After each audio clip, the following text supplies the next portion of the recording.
The Secret Garden by Frances Hodgson Burnett. Chapter 19. It Has Come. Of course, Dr. Craven had been sent for the morning after Colin had had his tantrum. He was always sent for at once when such a thing occurred, and he always found, when he arrived, a white, shaken boy lying on his bed, sulky, and still so hysterical that he was ready to break into fresh sobbing at the least word. In fact, Dr. Craven dreaded and detested the difficulties of these visits. On this occasion he was away from Misselthwaite Manor until afternoon. "How is he?" he asked Mrs. Medlock rather irritably when he arrived. "He will break a blood vessel in one of those fits some day. The boy is half insane with hysteria and self-indulgence." "Well, sir," answered Mrs. Medlock, "you'll scarcely believe your eyes when you see him. That plain, sour-faced child that's almost as bad as himself has just bewitched him. How she's done it, there's no telling. The Lord knows she's nothing to look at, and you scarcely ever hear her speak. But she did what none of us dare do. She just flew at him like a little cat last night, and stamped her feet, and ordered him to stop screaming. And somehow she startled him so that he actually did stop. And this afternoon, well, just come up and see, sir. It's past crediting." The scene which Dr. Craven beheld when he entered his patient's room was indeed rather astonishing to him. As Mrs. Medlock opened the door, he heard laughing and chattering. Colin was on his sofa in his dressing-gown, and he was sitting up quite straight, looking at a picture in one of the garden books, and talking to the plain child, who at that moment could scarcely be called plain at all, because her face was so glowing with enjoyment. "Those long spires of blue ones. We'll have a lot of those," Colin was announcing. "They're called delphiniums." "Dickon says they're larkspurs made big and grand," cried Mistress Mary. "There are clumps there already." Then they saw Dr. Craven, and stopped. Mary became quite still, and Colin looked fretful. "I am sorry to hear you were ill last night, my boy," Dr. Craven said, a trifle nervously. He was rather a nervous man. "I'm better now, much better," Colin answered, rather like a Rajah. "I'm going out in my chair in a day or two if it is fine. I want some fresh air." Dr. Craven sat down by him and felt his pulse, and looked at him curiously. "It must be a very fine day," he said, "and you must be very careful not to tire yourself." "Fresh air won't tire me," said the young Rajah. As there had been occasions when this same young gentleman had shrieked aloud with rage, and had insisted that fresh air would give him cold and kill him, it is not to be wondered at that his doctor felt somewhat startled. "I thought you did not like fresh air," he said. "I don't when I am by myself," replied the Rajah, "but my cousin is going out with me." "And the nurse, of course," suggested Dr. Craven. "No, I will not have the nurse," so magnificently that Mary could not help remembering how the young native prince had looked, with his diamonds and rubies and pearls stuck all over him, and the great rubies on the small dark hand he had waved to command his servants to approach with salams and receive his orders. "My cousin knows how to take care of me. I am always better when she is with me. She made me better last night. A very strong boy, I know, will push my carriage." Dr. Craven felt rather alarmed. If this tiresome, hysterical boy should chance to get well, he himself would lose all chance of inheriting Misselthwaite. But he was not an unscrupulous man, though he was a weak one, and he did not intend to let him run into actual danger. "He must be a strong boy and a steady boy," he said, "and I must know something about him. Who is he? What is his name?" "It's Dickon," Mary spoke up suddenly. She felt somehow that everybody who knew the moor must know Dickon. And she was right, too. She saw that in a moment Dr. Craven's serious face relaxed into a relieved smile. "Oh, Dickon," he said. "If it is Dickon, you will be safe enough. He's as strong as a moor pony, is Dickon." "And he's trusty," said Mary. "He's the trustiest lad i' Yorkshire." She had been talking Yorkshire to Colin, and she forgot herself. "Did Dickon teach you that?" asked Dr. Craven, laughing outright. "I'm learning it as if it was French," said Mary, rather coldly. "It's like a native dialect in India. Very clever people try to learn them. I like it, and so does Colin." "Well, well," he said, "if it amuses you, perhaps it won't do you any harm. Did you take your bromide last night, Colin?" "No," Colin answered. "I wouldn't take it at first, and after Mary made me quiet, she talked me to sleep, in a low voice, about the spring creeping into a garden." "That sounds soothing," said Dr. Craven, more perplexed than ever, and glancing sideways at Mistress Mary sitting on her stool and looking down silently at the carpet. "You are evidently better, but you must remember—" "I don't want to remember," interrupted the Rajah, appearing again. "When I lie by myself and remember, I begin to have pains everywhere, and I think of things that make me begin to scream because I hate them so. If there was a doctor anywhere who could make you forget you were ill instead of remembering it, I would have him brought here." And he waved a thin hand, which ought really to have been covered with royal signet rings made of rubies. "It is because my cousin makes me forget that she makes me better." Dr. Craven had never made such a short stay after a tantrum. Usually he was obliged to remain a very long time and do a great many things. This afternoon he did not give any medicine or leave any new orders, and he was spared any disagreeable scenes. When he went downstairs he looked very thoughtful, and when he talked to Mrs. Medlock in the library, she felt that he was a much puzzled man. "Well, sir," she ventured, "could you have believed it?" "It is certainly a new state of affairs," said the doctor, "and there's no denying it is better than the old one." "I believe Susan Sowerby's right, I do that," said Mrs. Medlock. "I stopped in her cottage on my way to Thwaite yesterday and had a bit of a talk with her, and she says to me, 'Well, Sarah Ann, she mayn't be a good child, and she mayn't be a pretty one, but she's a child, and children needs children.' We went to school together, Susan Sowerby and me." "She's the best sick nurse I know," said Dr. Craven. "When I find her in a cottage, I know the chances are that I shall save my patient." Mrs. Medlock smiled. She was fond of Susan Sowerby. "She's got a way with her, has Susan," she went on quite volubly. "I've been thinking all morning of one thing she said yesterday. She says, 'Once when I was giving the children a bit of a preach after they'd been fightin', I says to 'em all, "When I was at school my geography told as the world was shaped like an orange, and I found out before I was 10 that the whole orange doesn't belong to nobody. No one owns more than his bit of a quarter, and there's times it seems like there's not enow quarters to go round. But don't you, none of you, think as you own the whole orange, or you'll find out you're mistaken, and you won't find it out without hard knocks. What children learns from children,' she says, "is that there's no sense in grabbing at the whole orange, peel and all. If you do, you'll likely not get even the pips, and them's too bitter to eat." "She's a shrewd woman," said Dr. Craven, putting on his coat.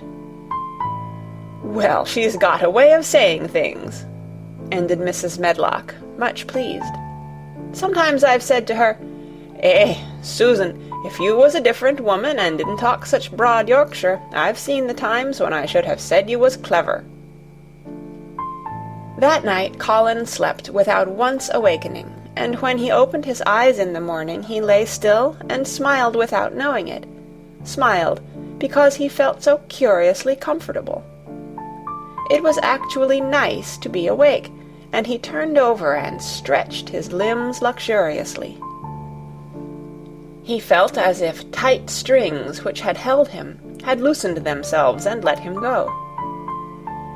He did not know that Dr. Craven would have said that his nerves had relaxed and rested themselves.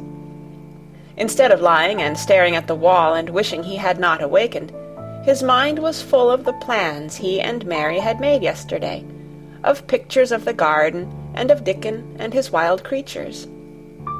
It was so nice to have things to think about. And he had not been awake more than 10 minutes when he heard feet running along the corridor, and Mary was at the door. The next minute she was in the room and had run across to his bed, bringing with her a waft of fresh air full of the scent of the morning. "You've been out! You've been out! There's that nice smell of leaves!" he cried.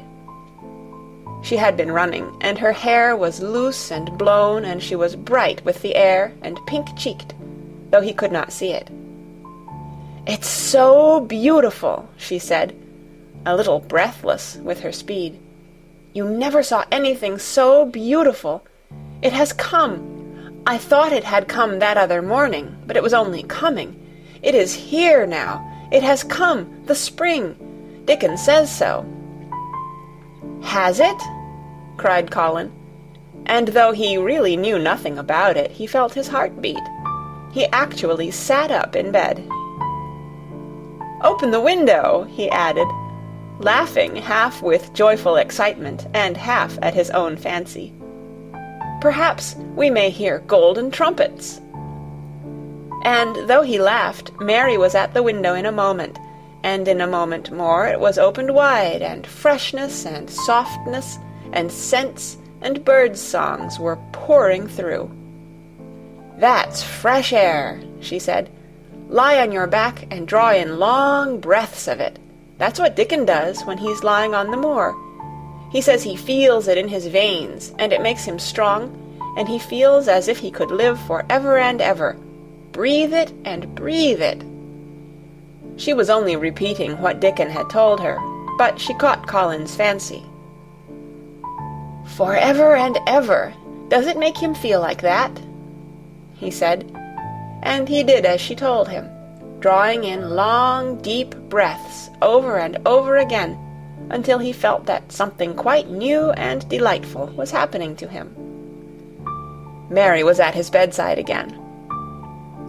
"Things are crowding up out of the earth," she ran on in a hurry, "and there are flowers uncurling, and buds on everything, and the green veil has covered nearly all the grey, and the birds are in such a hurry about their nests for fear they may be too late, that some of them are even fighting for places in the secret garden. And the rose bushes look as wick can be, and there are primroses in the lanes and woods, and the seeds we planted are up, and Dickon has brought the fox and the crow and the squirrels, and a newborn lamb." And then she paused for breath. The newborn lamb Dickon had found 3 days before, lying by its dead mother among the gorse bushes on the moor. It was not the first motherless lamb he had found, and he knew what to do with it. He had taken it to the cottage wrapped in his jacket, and he had let it lie near the fire, and had fed it with warm milk. It was a soft thing with a darling, silly baby face, and legs rather long for its body. Dickon had carried it over the moor in his arms, and its feeding bottle was in his pocket with a squirrel, and when Mary had sat under a tree with its limp warmness huddled on her lap, she had felt as if she were too full of strange joy to speak. A lamb, a living lamb who lay on your lap like a baby. She was describing it with great joy, and Colin was listening and drawing in long breaths of air when the nurse entered. She started a little at the sight of the open window. She had sat stifling in the room many a warm day because her patient was sure that open windows gave people cold. "Are you sure you are not chilly, Master Colin?" she inquired. "No," was the answer, I am breathing long breaths of fresh air. It makes you strong. I am going to get up to the sofa for breakfast. My cousin will have breakfast with me." The nurse went away, concealing a smile, to give the order for 2 breakfasts. She found the servants' hall a more amusing place than the invalid's chamber, and just now everybody wanted to hear the news from upstairs. There was a great deal of joking about the unpopular young recluse who, as the cook said, had found his master, and good for him. The servants' hall had been very tired of the tantrums, and the butler, who was a man with a family, had more than once expressed his opinion that the invalid would be all the better for a good hiding. When Colin was on his sofa, and the breakfast for 2 was put upon the table, he made an announcement to the nurse in his most Rajah-like manner. "A boy, and a fox, and a crow, and 2 squirrels, and a newborn lamb are coming to see me this morning. I want them brought upstairs as soon as they come," he said. "You are not to begin playing with the animals in the servants' hall and keep them there. I want them here." The nurse gave a slight gasp, and tried to conceal it with a cough. "Yes, sir," she answered. "I'll tell you what you can do," added Colin, waving his hand. "You can tell Martha to bring them here. The boy is Martha's brother.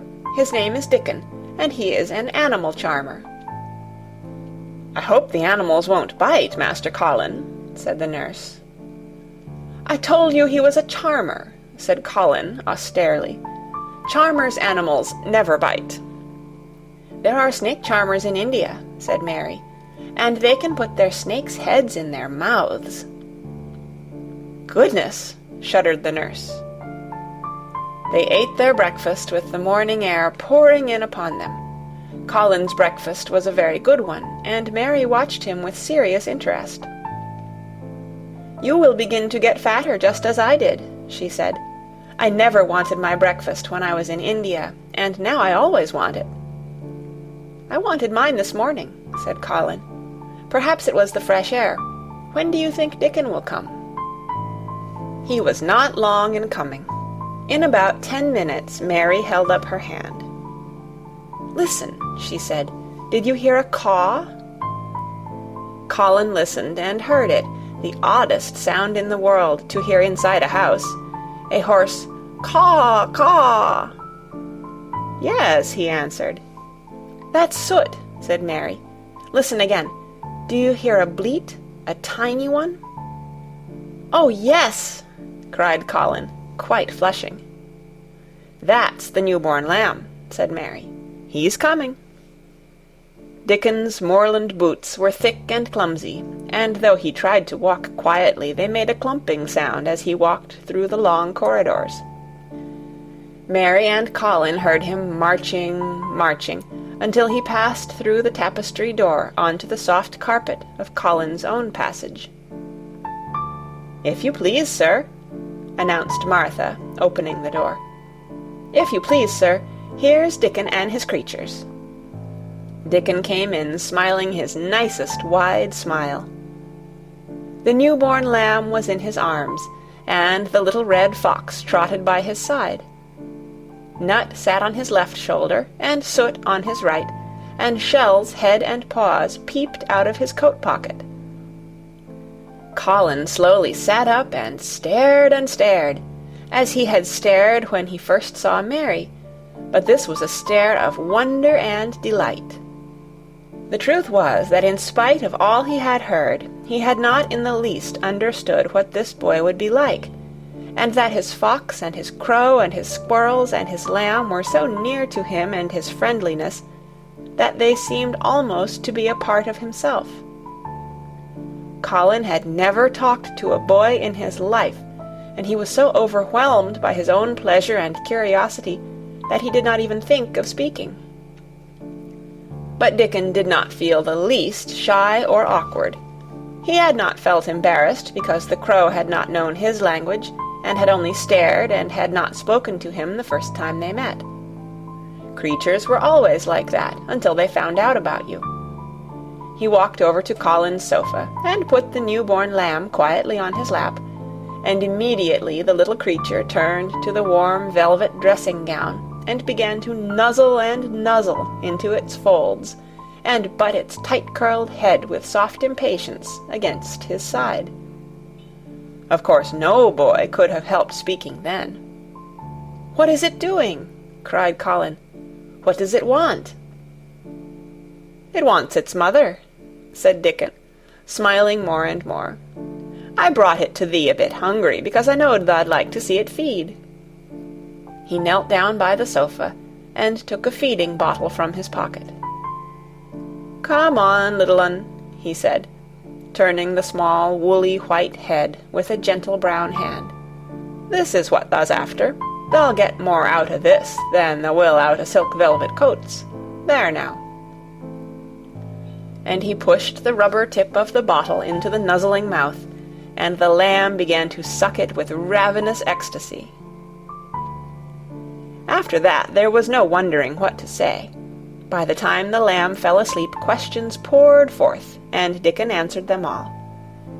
He told them how he had found the lamb just as the sun was rising 3 mornings ago. He had been standing on the moor listening to a skylark, and watching him swing higher and higher into the sky until he was only a speck in the heights of blue. "I'd almost lost him but for his song, and I was wondering how a chap could hear it when it seemed as if he'd get out of the world in a minute. And just then I heard something else far off among the gorse bushes. It was a weak bleatin', and I knowed it was the new lamb as was hungry, and I knowed it wouldn't be hungry if it hadn't lost its mother somehow. So I set off searchin'. I did have a look for it. I went in and out among the gorse bushes, and round, and I always seemed to take the wrong turnin'. But at last I seed a bit of white by a rock on top of the moor, and I climbed up and found the little un half dead wi' cold and clemmin'." While he talked, Soot flew solemnly in and out of the open window, and cawed remarks about the scenery, while Nut and Shell made excursions into the big trees outside, and ran up and down trunks and explored branches. Captain curled up near Dickon, who sat on the hearth-rug from preference. They looked at the pictures in the gardening books, and Dickon knew all the flowers by their country names, and knew exactly which ones were already growing in the secret garden. "I couldna say that their name," he said, pointing to one under which was written Aquilegia. "But us calls that a columbine, and that there one it's a snapdragon, and they both grow wild in hedges, but these is garden ones, and they are bigger and grander. There's some big clumps o' columbine in the garden. They'll look like a bed o' blue and white butterflies flutterin' when they're out." "I'm going to see them," cried Colin. "I am going to see them." "Aye, that the mun," said Mary, quite seriously. "And the munnot lose no time about it." End of Chapter 19. The Secret Garden, by Frances Hodgson Burnett. Chapter 20. I shall live for ever and ever and ever. But they were obliged to wait more than a week, because first there came some very windy days, and then Colin was threatened with a cold, which 2 things happening one after the other would no doubt have thrown him into a rage, but that there was so much careful and mysterious planning to do, and almost every day Dickon came in, if only for a few minutes, to talk about what was happening on the moor, and in the lanes and hedges, and on the borders of streams. The things he had to tell about otters and badgers and water rats' houses, not to mention birds' nests and field mice and their burrows, were enough to make you almost tremble with excitement when you heard all the intimate details from an animal charmer, and realized with what thrilling eagerness and anxiety the whole busy underworld was working. "They're the same as us," said Dickon, "only they have to build their homes every year, and it keeps 'em so busy they fair scuffle to get 'em done." The most absorbing thing, however, was the preparations to be made before Colin could be transported with sufficient secrecy to the garden. No one must see the chair carriage, and Dickon and Mary after they turned a certain corner of the shrubbery and entered upon the walk outside the ivied walls. As each day passed, Colin had become more and more fixed in his feeling that the mystery surrounding the garden was one of its greatest charms. Nothing must spoil that. No one must ever suspect that they had a secret. People must think that he was simply going out with Mary and Dickon because he liked them, and did not object to their looking at him. They had long and quite delightful talks about their route. They would go up this path, and down that one, and cross the other, and go round among the fountain flower beds as if they were looking at the bedding-out plants the head gardener, Mr. Roach, had been having arranged. That would seem such a rational thing to do that no one would think it at all mysterious. They would turn into the shrubbery walks and lose themselves until they came to the long walls. It was almost as serious and elaborately thought out as the plans of march made by great generals in time of war. Rumors of the new and curious things which were occurring in the invalids' apartments had of course filtered through the servants' hall into the stable yards and out among the gardeners. But, notwithstanding this, Mr. Roach was startled one day when he received orders from Master Colin's room to the effect that he must report himself in the apartment no outsider had ever seen, as the invalid himself desired to speak to him. "Well, well," he said to himself as he hurriedly changed his coat.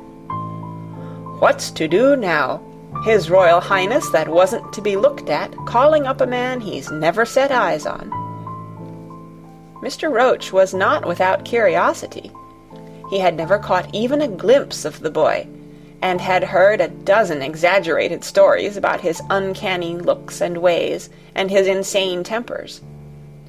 The thing he had heard oftenest was that he might die at any moment, and there had been numerous fanciful descriptions of a humped back and helpless limbs, given by people who had never seen him. "Things are changing in this house, Mr. Roach," said Mrs. Medlock, as she led him up the back staircase to the corridor on to which opened the hitherto mysterious chamber. "Let us hope they're changing for the better, Mrs. Medlock," he answered. "They couldn't well change for the worse," she continued, "and, queer as it all is, there's them as finds their duties made a lot easier to stand up under. Don't you be surprised, Mr. Roach, if you find yourself in the middle of a menagerie, and Martha Sowerby's Dickon more at home than you or me could ever be." There really was a sort of magic about Dickon, as Mary always privately believed. When Mr. Roach heard his name, he smiled quite leniently. "He'd be at home in Buckingham Palace, or at the bottom of a coal mine," he said, "and yet it's not impudence either. He's just fine, is that lad." It was perhaps well he had been prepared, or he might have been startled. When the bedroom door was opened, a large crow, which seemed quite at home, perched on the high back of a carven chair, announced the entrance of a visitor by saying, "Caw, caw," quite loudly. In spite of Mrs. Medlock's warning, Mr. Roach only just escaped being sufficiently undignified to jump backward. The young Rajah was neither in bed nor on his sofa. He was sitting in an armchair, and a young lamb was standing by him, shaking its tail in feeding lamb fashion, as Dickon knelt giving it milk from its bottle. A squirrel was perched on Dickon's bent back, attentively nibbling a nut. The little girl from India was sitting on a big footstool, looking on. "Here's Mr. Roach, Master Colin," said Mrs. Medlock. The young Rajah turned and looked his servitor over. At least, that was what the head gardener felt happened. "Oh, you are Roach, are you?" he said. "I sent for you to give you some very important orders." "Very good, sir," answered Roach, wondering if he was to receive instructions to fell all the oaks in the park, or to transform the orchards into water gardens. "I am going out in my chair this afternoon," said Colin. "If the fresh air agrees with me, I may go out every day. When I go, none of the gardeners are to be anywhere near the long walk by the garden walls. No one is to be there.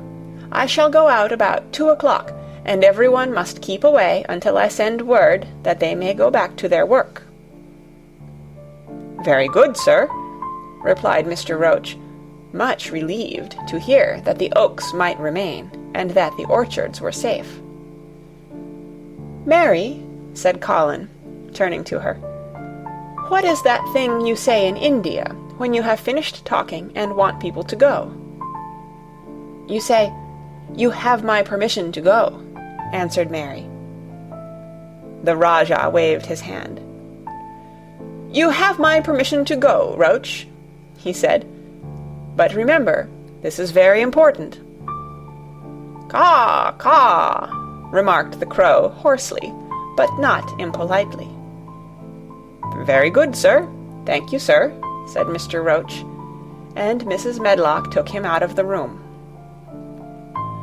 Outside in the corridor, being a rather good-natured man, he smiled until he almost laughed. "My word," he said, "he's got a fine lordly way with him, hasn't he? You'd think he was a whole royal family rolled into one, prince consort and all."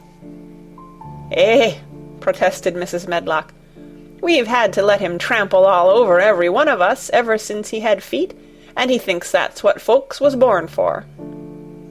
"Perhaps he'll grow out of it, if he lives," suggested Mr. Roach. "Well, there's one thing pretty sure," said Mrs. Medlock.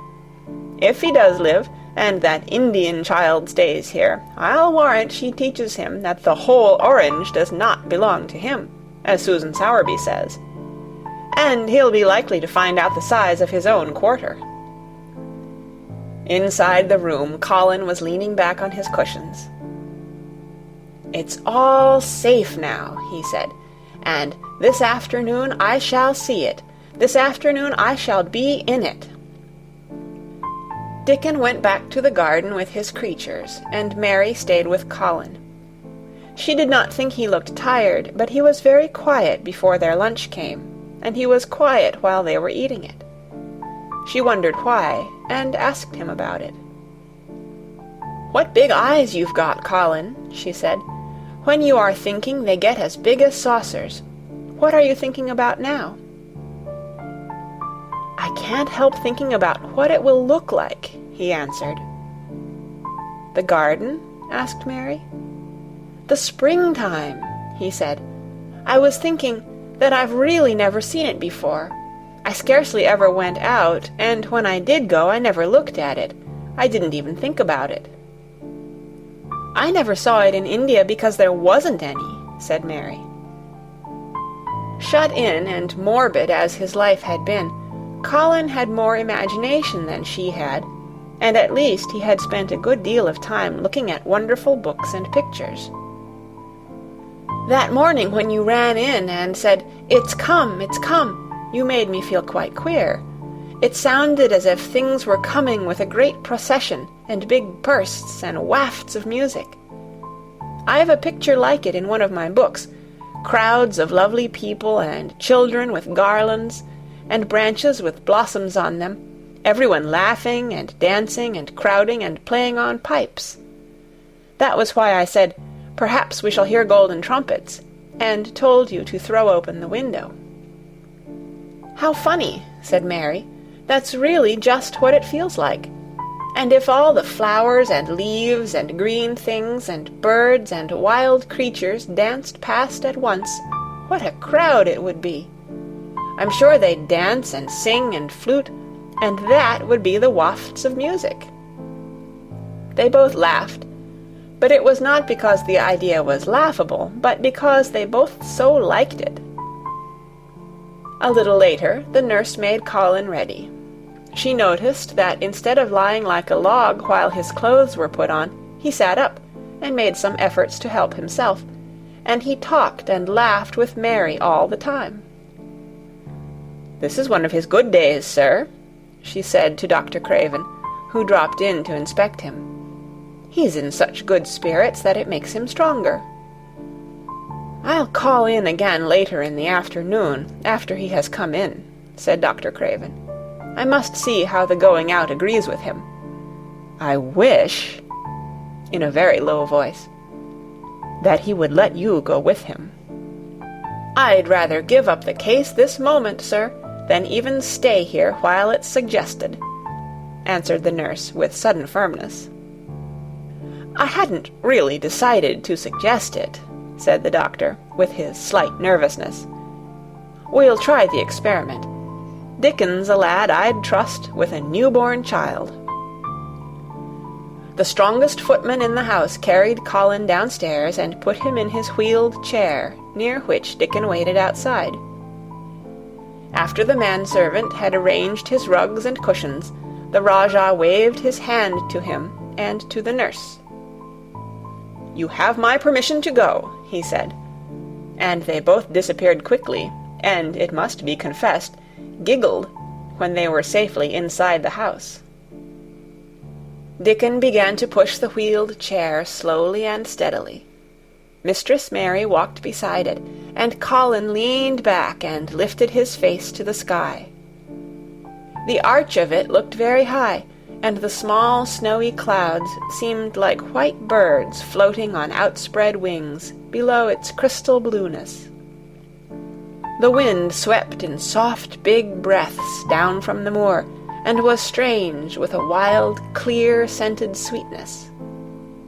Colin kept lifting his thin chest to draw it in, and his big eyes looked as if it were they which were listening, instead of his ears. "There are so many sounds of singing and humming and calling out," he said. "What is that scent the puffs of wind bring?" "It's gorse on the moor that's opening out," answered Dickon. The bees are at it wonderful to-day." Not a human creature was to be caught sight of in the paths they took. In fact, every gardener or gardener's lad had been witched away, but they wound in and out among the shrubbery and out and round the fountain beds, following their carefully planned route for the mere mysterious pleasure of it. But when at last they turned into the long walk by the ivied walls, the excited sense of an approaching thrill made them, for some curious reason they could not have explained, begin to speak in whispers. "This is it," breathed Mary. "This is where I used to walk up and down and wonder and wonder." "Is it?" cried Colin, and his eyes began to search the ivy with eager curiousness. "But I can see nothing," he whispered. "There is no door." "That's what I thought," said Mary. Then there was a lovely, breathless silence, and the chair wheeled on. "That is the garden where Ben Weatherstaff works," said Mary. "Is it?" said Colin. A few yards more, and Mary whispered again. "This is where the robin flew over the wall," she said. "Is it?" cried Colin. "Oh, I wish he'd come again." "And that," said Mary, with solemn delight, pointing under a big lilac bush, "is where he perched on the little heap of earth and showed me the key." Then Colin sat up. Where? There?" he cried, and his eyes were as big as the wolf's in Red Riding Hood, when Red Riding Hood felt called upon to remark on them. Dickon stood still, and the wheeled chair stopped. "And this," said Mary, stepping onto the bed close to the ivy, "is where I went to talk to him when he chirped at me from the top of the wall. And this is the ivy the wind blew back." And she took hold of the hanging green curtain. "Oh, is it? Gasped Colin. "And here is the handle, and here is the door. Dickon, push him in quickly. and Dickon did it with one strong, steady, splendid push. But Colin had actually dropped back against his cushions, even though he gasped with delight, and he had covered his eyes with his hands and held them there, shutting out everything until they were inside, and the chair stopped as if by magic, and the door was closed. Not till then did he take them away and look round and round and round, as Dickon and Mary had done. And over walls and earth and trees and swinging sprays and tendrils the fair green veil of tender little leaves had crept, and in the grass under the trees and the grey urns in the alcoves, and here and there everywhere, were touches or splashes of gold and purple and white, and the trees were showing pink and snow above his head, and there were flutterings of wings and faint sweet pipes and humming and scents and scents.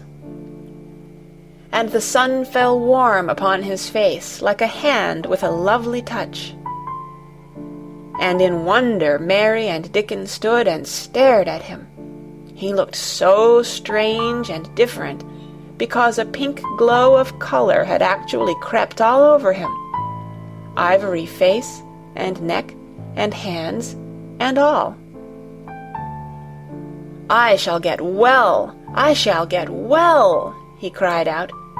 "Mary, Dickon, I shall get well, and I shall live for ever and ever and ever." End of Chapter 20. The Secret Garden by Frances Hodgson Burnett. Chapter 21. Ben Weatherstaff. One of the strange things about living in the world is that it is only now and then one is quite sure one is going to live for ever and ever and ever. One knows it sometimes when one gets up at the tender, solemn dawn time and goes out and stands alone and throws one's head far back and looks up and watches the pale sky slowly changing and flushing, and marvelous unknown things happening, until the east almost makes one cry out, and one's heart stands still at the strange, unchanging majesty of the rising of the sun, which has been happening every morning for thousands and thousands and thousands of years. One knows it then for a moment or so, and one knows it some time when one stands by oneself in a wood at sunset, and the mysterious deep gold stillness slanting through and under the branches seems to be saying slowly again and again something one cannot quite hear, however much one tries. Then sometimes the immense quiet of the dark blue at night, with millions of stars waiting and watching, makes one sure, and sometimes a sound of far-off music makes it true, and sometimes a look in someone's eyes. And it was like that with Colin when he first saw and heard and felt the springtime inside the 4 high walls of a hidden garden. That afternoon the whole world seemed to devote itself to being perfect and radiantly beautiful and kind to one boy. Perhaps out of pure heavenly goodness the spring came and crowned everything it possibly could into that one place. More than once Dickon paused in what he was doing and stood still, with a sort of growing wonder in his eyes, shaking his head softly. "Eh, it is gradely," he said. "I'm 12 going on 13, and there's a lot of afternoons in 13 years, but seems to me like I never seed one as gradely as this 'ere." "Aye, it is a gradely one," said Mary, and she sighed for mere joy. "I'll warrant it's the gradeliest one as ever was in this world." "Does the think," said Colin with dreamy carefulness, "as happen it was made like this 'ere, all a purpose for me?" "My word!" cried Mary admiringly. "That there is a bit o' good Yorkshire. Th'art shapen first rate, that th'art." And delight reigned. They drew the chair under the plum tree, which was snow-white with blossoms and musical with bees.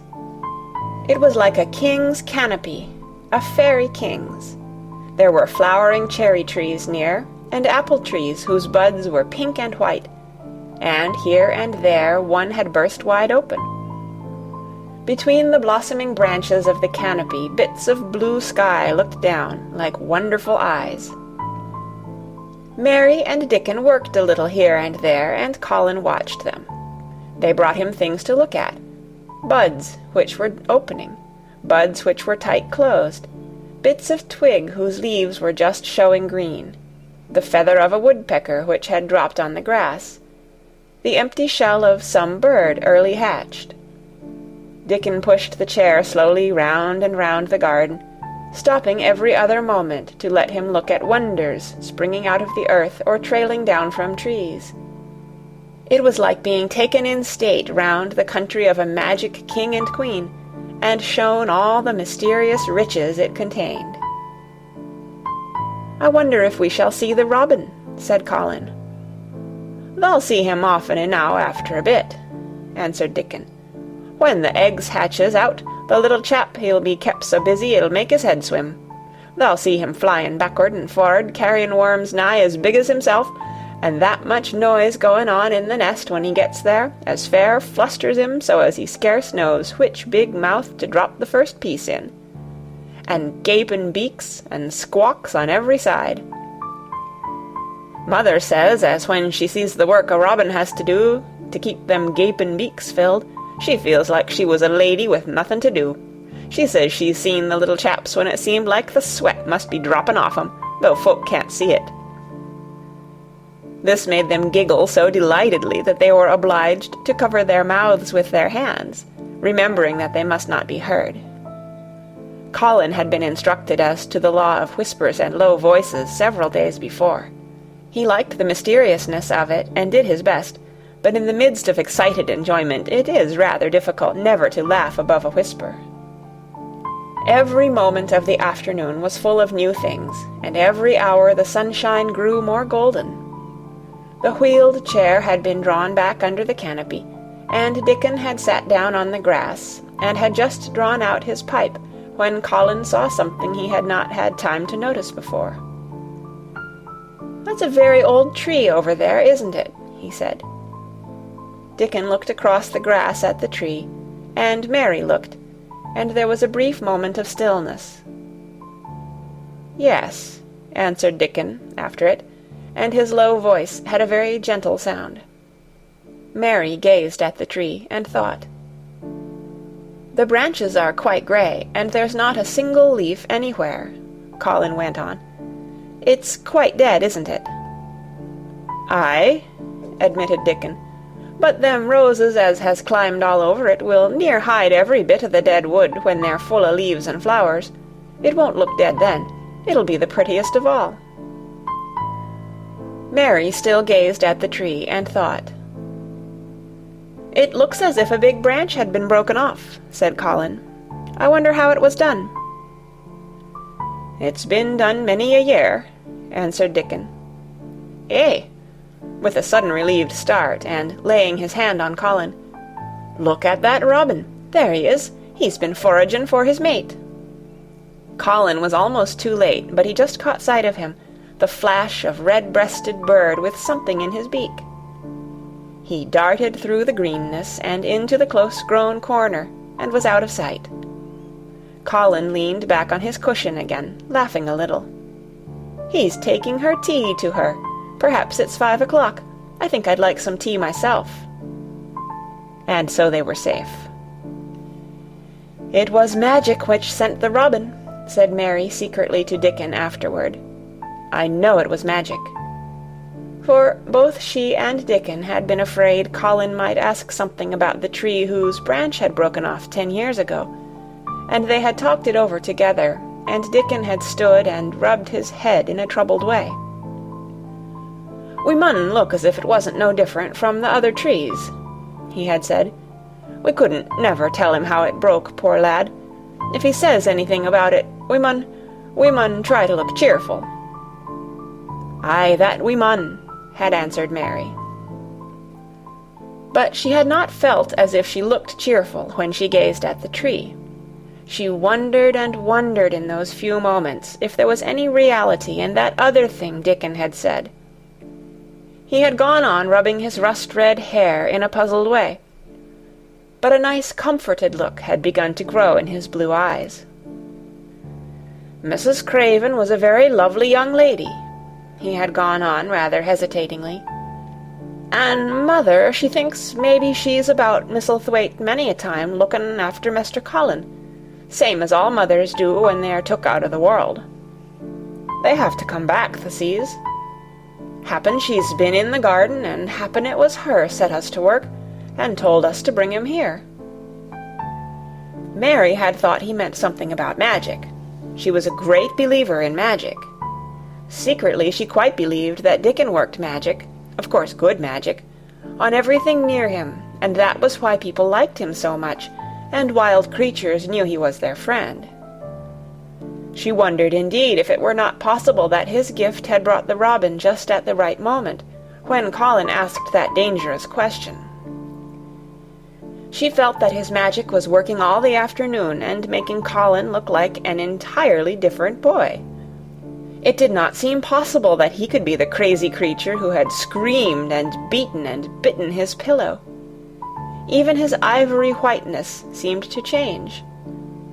The faint glow of color which had shone on his face and neck and hands when he first got inside the garden never really quite died away. He looked as if he were made of flesh instead of ivory or wax.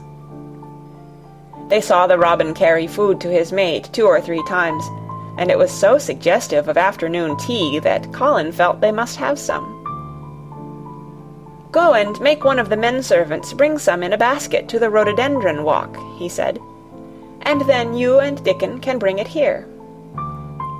It was an agreeable idea, easily carried out, and when the white cloth was spread upon the grass, with hot tea and buttered toast and crumpets, a delightfully hungry meal was eaten, and several birds on domestic errands paused to inquire what was going on, and were led into investigating crumbs with great activity.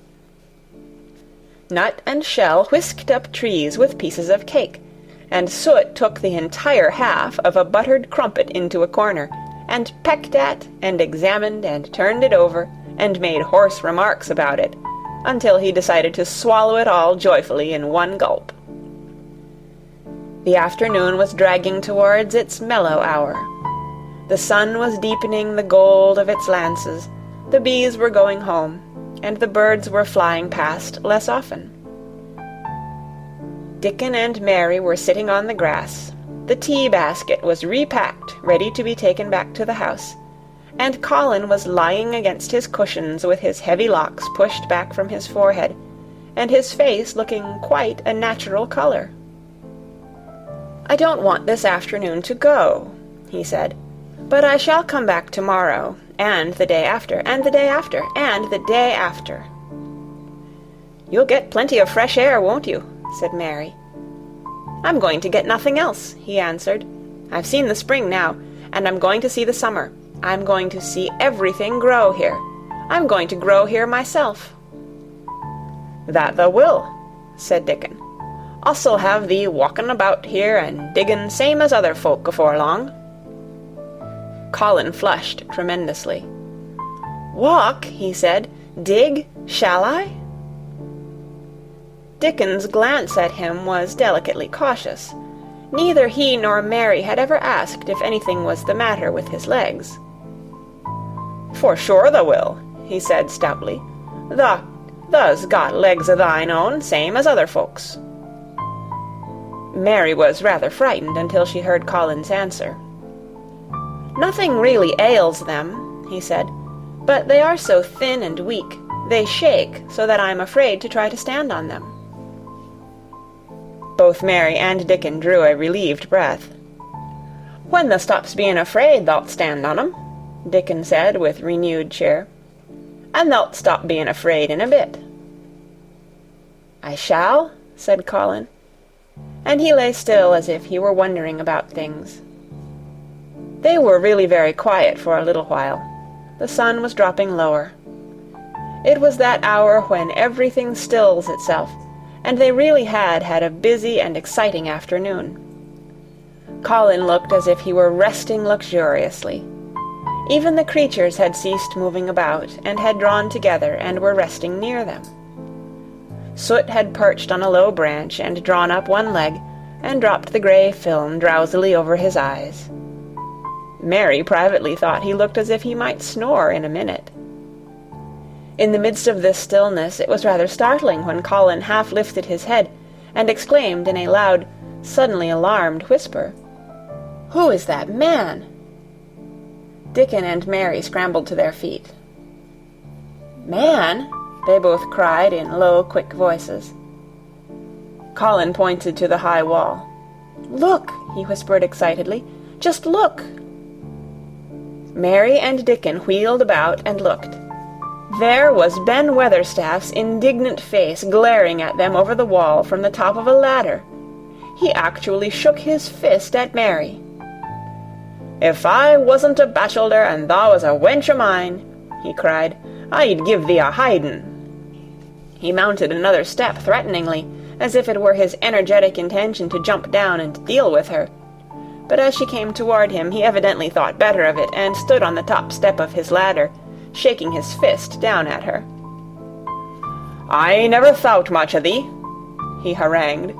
"I couldna abide thee the first time I set eyes on thee. A scrawny, buttermilk-faced young besom, allus asking questions and poking the nose where it wasna wanted. I never knowed how tha got so thick wi' me. If it hadna been for the rubbin', drat him." "Ben Weatherstaff!" called out Mary, finding her breath.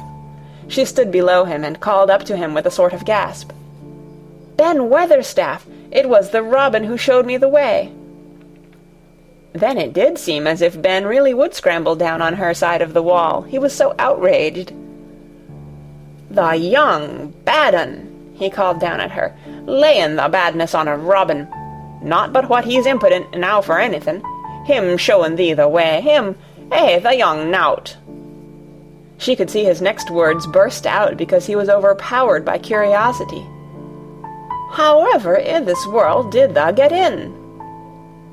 "It was the robin who showed me the way," she protested obstinately. "He didn't know he was doing it, but he did. And I can't tell you from here while you're shaking your fist at me." He stopped shaking his fist very suddenly at that very moment, and his jaw actually dropped as he stared over her head at something he saw coming over the grass toward him. At the first sound of his torrent of words, Colin had been so surprised that he had only sat up and listened as if he were spellbound. But in the midst of it he had recovered himself and beckoned imperiously to Dickon. "Wheel me over there," he commanded. "Wheel me quite close and stop right in front of him." And this, if you please, this is what Ben Weatherstaff beheld, and which made his jaw drop. A wheeled chair with luxurious cushions and robes which came toward him looking rather like some sort of state coach, because a young Rajah leaned back in it with royal command in his great black-rimmed eyes, and a thin white hand extended haughtily toward him. And it stopped right under Ben Weatherstaff's nose. It was really no wonder his mouth dropped open. "Do you know who I am?" demanded the Rajah. How Ben Weatherstaff stared! His red old eyes fixed themselves on what was before him as if he were seeing a ghost. He gazed, and gulped a lump down his throat and did not say a word. "Do you know who I am?" demanded Colin still more imperiously. "Answer." Ben Weatherstaff put his gnarled hand up and passed it over his eyes and over his forehead, and then he did answer in a queer, shaky voice. "Who thou art," he said. "Aye, that I do, with a mother's eyes staring at me out o' the face. Lord knows how thou come here, but thou'rt the poor cripple." Colin forgot that he had ever had a back. His face flushed scarlet, and he sat bolt upright. "I'm not a cripple!" he cried out furiously. "I'm not!" "He's not!" cried Mary. almost shouting up the wall in her fierce indignation. "He's not got a lump as big as a pin. I looked, and there was none there, not one." Ben Weatherstaff passed his hand over his forehead again, and gazed as if he could never gaze enough. His hand shook, and his mouth shook, and his voice shook. He was an ignorant old man, and a tactless old man, and he could only remember the things he had heard. "The hasn't got a crooked back?" he said hoarsely. "No," shouted Colin. The hasn't got crooked legs?" quavered Ben more hoarsely yet. It was too much. The strength which Colin usually threw into his tantrums rushed through him now in a new way. Never yet had he been accused of crooked legs, even in whispers, and the perfectly simple belief in their existence which was revealed by Ben Weatherstaff's voice was more than Rajah flesh and blood could endure. His anger and insulted pride made him forget everything but this one moment, and filled him with a power he had never known before, an almost unnatural strength. "Come here!" he shouted to Dickon, and he actually began to tear the coverings off his lower limbs and disentangle himself. Come here, this minute!" Dickon was by his side in a second. Mary caught her breath in a short gasp, and felt herself turn pale. "He can do it! He can do it! He can do it! He can!" she gabbled over to herself under her breath as fast as ever she could. There was a brief, fierce scramble. The rugs were tossed on the ground. Dickon held Colin's arm. The thin legs were out. The thin feet were on the grass. Colin was standing upright, as straight as an arrow, and looking strangely tall, his head thrown back, and his strange eyes flashing lightning. "Look at me!" he flung up at Ben Weatherstaff. "Just look at me, you! Just look at me!" "He's as straight as I am," cried Dickon. "He's as straight as any lad of Yorkshire." What Ben Weatherstaff did, Mary thought queer beyond measure. He choked and gulped, and suddenly tears ran down his weather-wrinkled cheeks as he struck his old hands together. "Eh," he burst forth, "the lies folk tells. Thou'rt as thin as a lath, and as white as a wraith, but there's not a knob on thee. Thou'lt make a man yet. God bless thee." Dickon held Colin's arm strongly, but the boy had not begun to falter. He stood straighter and straighter, and looked Ben Weatherstaff in the face. "I'm your master," he said, "when my father is away, and you are to obey me. This is my garden. Don't dare to say a word about it. You get down from that ladder and go out to the long walk, and Miss Mary will meet you and bring you here. I want to talk to you. We did not want you, but now you will have to be in the secret. Be quick." Ben Weatherstaff's crabbed old face was still wet with that one queer rush of tears. It seemed as if he could not take his eyes from thin, straight Colin standing on his feet with his head thrown back. "Eh, lad," he almost whispered. "Eh, my lad." And then, remembering himself, he suddenly touched his hat, gardener fashion, and said, "Yes, sir, yes, sir," and obediently disappeared as he descended the ladder. End of chapter 21.